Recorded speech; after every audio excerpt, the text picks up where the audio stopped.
Prinsip dari proses penggaraman ini merupakan cara pengawetan ikan dengan menggunakan garam sebagai media pengawetnya. Jenis garam yang digunakan yaitu ada garam dapur yang berbentuk kristal maupun dalam bentuk larutan. Melalui penggaraman ini, aktivitas mikroorganisme, terutama bakteri akan terhambat, sehingga ikan menjadi awet dan dapat disimpan dalam waktu jangka yang panjang atau dalam waktu jangka yang lama. Metode penggaraman terbagi menjadi 3. Yang pertama ada penggaraman kering atau dry salting. Metode ini menggunakan kristal garam yang dicampur pada ikan. Pada umumnya ikan yang digunakan adalah ikan yang berukuran besar yang telah dibuang isi perutnya dan badannya dibelah menjadi 2. Garam yang digunakan pada proses penggaraman ini yaitu berjumlah 10-35% dari berat ikan yang digunakan. Yang kedua ada metode can salting, yaitu di mana metode ini merupakan penggaraman kering tapi tidak menggunakan bak atau wadah penyimpanan. Dengan cara ikan dicampur dengan garam dan dibiarkan di atas lantai atau gelodok kapal, kemudian larutan air yang terbentuk dibiarkan mengalir dan terbuang. Kelemahan dari metode ini adalah memerlukan jumlah garam yang sangat banyak. Dan yang terakhir ada metode penggaraman basah atau wet salting. Untuk prosedur praktikum penggaraman yang kami lakukan menggunakan metode penggaraman basah ini, di mana metode ini menggunakan larutan garam sebanyak 30-35% di dalam 1 liter air. Ikan yang akan kami garami dimasukkan ke dalam larutan garam tersebut. Kemudian bagian atas wadah ditutup dan diberi pemberat agar semua ikan terendam. Lama waktu perendaman yang digunakan tergantung pada besar atau berat dari ikan tersebut dan derajat keasinan yang diinginkan. Kami dari grup 2 pasangan 1 akan melakukan praktikum teknologi pengawetan pada bahan pangan dengan menggunakan metode penggaraman. Adapun metode penggaraman yang kami gunakan ialah metode penggaraman basah. Dan prosedur yang kami lakukan dalam praktikum kali ini ialah sebagai berikut.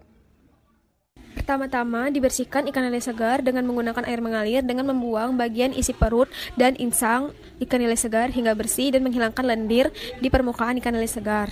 Selanjutnya, dibuat larutan garam dengan konsentrasi 30% dan dilanjutkan dengan perendaman ikan lele selama 30 menit dan dikeringkan menggunakan oven selama 10 jam. Untuk perlakuan kontrol, setelah dibersihkan dengan menggunakan air mengalir, ikan lele langsung dikeringkan dengan waktu yang sama dengan oven selama 10 jam. Kemudian diamati secara organoleptik. Baiklah, saya akan menjelaskan pengamatan pada hari ketiga. Data pengamatan organoleptik pada ikan lele dengan perlakuan kontrol pada hari yang ketiga yaitu warna 34345 dengan rata-rata 3,8, aroma 43443 dengan rata-rata 3,6, tekstur 33342 dengan rata-rata 3. Dengan hasil pengamatan visual pada perlakuan kontrol yaitu didapati warna ikan lele khas ikan lele, aroma khas ikan lele dengan tekstur rapuh dan bagian ikan dari ikan lele ada sedikit yang terkelupas. Kemudian pada perlakuan penggaraman, data pengamatan organoleptik pada ikan lele dengan perlakuan penggaraman, warna 5444 dengan rata-rata 4,2, aroma 55454 dengan rata-rata 4,6, tekstur 55554 dengan rata-rata 4,8. Dengan hasil pengamatan visual perlakuan penggaraman yaitu warna khas ikan lele, kemudian aroma khas ikan lele dan sedikit ada aroma ikan asin, kemudian teksturnya keras dan sedikit licin dan utuh. Berikut merupakan data pengamatan secara organoleptik pada ikan lele dengan metode penggaraman. Data yang didapati yaitu untuk yang kontrol hari kelima warnanya itu 33445 dengan rata-rata 3,8, aromanya 34443 dengan rata-rata 3,6, sedangkan teksturnya itu 43332 dengan rata-rata 3. Kemudian untuk yang ikan lele yang digarami atau penggaraman pada hari kelima didapati yaitu warnanya 54554 dengan rata-rata 4,6, sedangkan aromanya 4555 dengan rata-rata 4,6, sedangkan teksturnya itu 54444 dengan rata-rata 4,2. Sedangkan data pengamatan secara visual pada ikan lele yang untuk yang kontrol pada hari kelima didapati yaitu warnanya itu khas ikan kering, sedangkan aromanya itu khas ikan lele dan teksturnya itu rapuh dan bagian ikan ada yang terkelupas. Nah, untuk yang penggaraman pada hari kelima didapati yaitu warnanya itu khas ikan kering dengan permukaan kulit yang sedikit licin, kemudian aromanya itu khas ikan sedikit aroma ikan asin dan teksturnya itu keras, kemudian sedikit licin dan juga. Selanjutnya yaitu pengamatan organoleptik ikan lele dengan metode penggaraman pada hari ke-7, yaitu yang pertama dengan perlakuan kontrol, warna 3, aroma 3,4 dan tekstur 3. Keterangannya itu netral.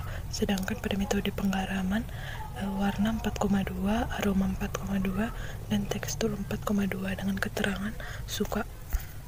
Selanjutnya pengamatan visual ikan lele dengan metode penggaraman pada hari ke-7. Yang pertama itu dengan perlakuan kontrol, yaitu warna khas ikan kering dengan bercak putih, aroma khas ikan kering, tekstur rapuh dengan bagian ikan ada yang terkelupas. Sedangkan pada pada perlakuan penggaraman di hari ke-7, warna khas ikan kering dengan permukaan sedikit licin, aroma khas ikan sedikit seperti ikan asin, dan tekstur keras sedikit licin dan utuh. Penggaraman merupakan suatu metode yang dilakukan untuk mengawetkan produk hasil perikanan dengan menggunakan garam atau NaCl. Pada proses penggaraman, pengawetan dilakukan dengan cara mengurangi kadar air pada ikan dan pada bakteri sehingga bakteri tidak dapat hidup dan berkembang lagi. Pada proses penggaraman, terjadi proses penetrasi garam ke dalam tubuh ikan. Sebaliknya, cairan dalam tubuh ikan akan keluar karena adanya perbedaan konsentrasi. Setelah terjadi persamaan konsentrasi garam antara tubuh ikan dan lingkungannya, maka pada saat itu terjadi pengentalan cairan tubuh yang masih tersisa dan penggumpalan protein, serta pengerutan sel tubuh ikan sehingga sifat dagingnya berubah. Tahapan pada proses penggaraman ada 3. Yang pertama metode dry salting, yang kedua metode wet salting, dan yang terakhir metode canned salting. Kecepatan proses penyerapan garam ke dalam tubuh ikan dipengaruhi oleh beberapa faktor, yaitu kesegaran tubuh ikan, yang kedua ada kandungan lemak, yang ketiga ada suhu, yang keempat ada ketebalan daging ikan, dan yang terakhir adalah kehalusan kristal garam.